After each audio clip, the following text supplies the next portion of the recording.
Hi, my name's Adam Katchky, and I'm an orthopedic surgeon.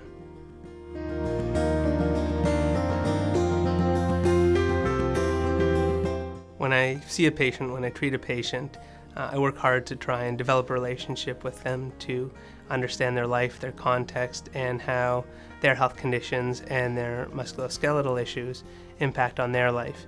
And by doing that, I try to help identify what's going to be the best treatment for them and solution for them, and do what I can to help them through that.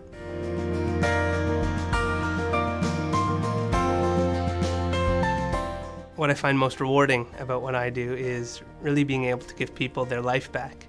A lot of people who have had previous failed hip or knee surgery or other musculoskeletal issues can become really immobile, really inactive, and really unable to do things that bring them joy and the things that they like to do.